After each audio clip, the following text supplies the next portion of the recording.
गद्दारांना क्षमा नाही या टायटल पासून हिंदुत्वाशी गद्दारी करणाऱ्यांना क्षमा नाही हे टायटल कसं झालं हे आपण या व्हिडिओच्या शेवटपर्यंत जाणून घेणारच आहोत। पण त्याआधी चॅनलवर नवीन असाल तर सबस्क्राइब करायला विसरू नका। आधी आपण बघणार आहोत टीजर मध्ये दाखवल्या गेलेली ती चूक जी की आय एम शुअर तुम्ही नक्कीच मिस केली असेल। तर चला विना वेळ वाया घालवता आजचा व्हिडिओ सुरू करूयात। या टीजरच्या स्टार्टिंगला आपण इथे पाहतो की एक मुस्लिम महिला रक्षाबंधनच्या दिवशी दिघे साहेबांना ओवाळणी घालण्यासाठी येते आणि त्या महिलेच्या डोळ्यावरचे घाव बघून आनंद दिघे त्या महिलेला बुरखा काढायला सांगतात आणि इथे बॅकग्राऊंड मध्ये त्यांना ओवाळणी घालण्यासाठी त्यांच्या सर्व मानलेल्या बहिणी थांबलेल्या आहेत। तर इथे या सीन मध्ये आपण बऱ्याच मुस्लिम महिला बघू शकतो ज्या सर्व दिघे साहेबांना भाऊ मानतात आणि सर्वजणी त्यांना राखी बांधायला आलेल्या आहेत। पण याआधी रक्षाबंधनच्या दिवशी धर्मवीर पार्ट 1 मध्ये आपल्याला कुठेही मुस्लिम महिला दिसत नाहीत। आता या गोष्टी मागे नेमकं कारण काय तर धर्मवीर पार्ट 1 जेव्हा रिलीज झाला त्या अगोदरची परिस्थिती काहीतरी अलग होती। तेव्हा शिवसेना ही मूळ शिवसेना होती आणि एकनाथ शिंदे ज्यांचा पार्ट 1 मध्ये आपल्याला एक मेन रोल दाखवलेला आहे जे की सध्या आपल्या राज्याचे मुख्यमंत्री आहेत आणि हा चित्रपट सुद्धा इलेक्शनच्या तोंडावरच रिलीज होणार आहे। म्हणूनच या मूवीच्या पोस्टर मध्ये साहेबांच्या हिंदुत्वाची गोष्ट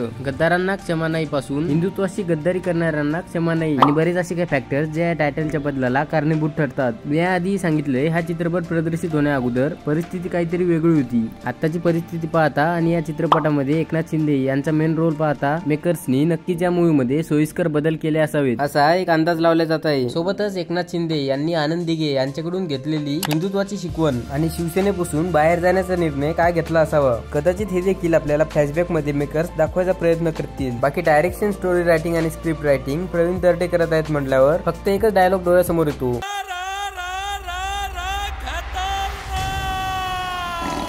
कारण याआधी प्रवीण तरटे यांच्या प्रत्येक चित्रपटांमध्ये आपल्याला एका वेगळ्याच प्रकारची स्टोरी कन्सेप्ट आणि डायरेक्शन पाहायला मिळालेलं आहे। प्रवीण तरटे म्हणजे असा एक मराठमोळा व्यक्ती ज्याने आपल्या मराठी फिल्म इंडस्ट्रीला अनेक सुपरहिट मूवीज दिल्या आहेत आणि मुळशी पॅटर्न यासारखे चित्रपट बनवून ज्या चित्रपटाचा बॉलिवूड मध्ये अंतिम नावाने सलमान खानने रिमेक केला असे चित्रपट बनवून मराठी फिल्म इंडस्ट्रीला एका वेगळ्याच उंचीवर नेऊन ठेवलंय। आणि आता प्रवीण तरटे धर्मवीर 2 हा चित्रपट मराठी सोबतच हिंदी लँग्वेज मध्ये सुद्धा वर्ल्ड वाईड रिलीज करणार आहेत। त्यासाठी प्रवीण तरटे यांचे खरंच खूप आभार आणि त्यांच्यासाठी या व्हिडिओला एक लाईक तर बनतो। जय हिंद जय महाराष्ट्र।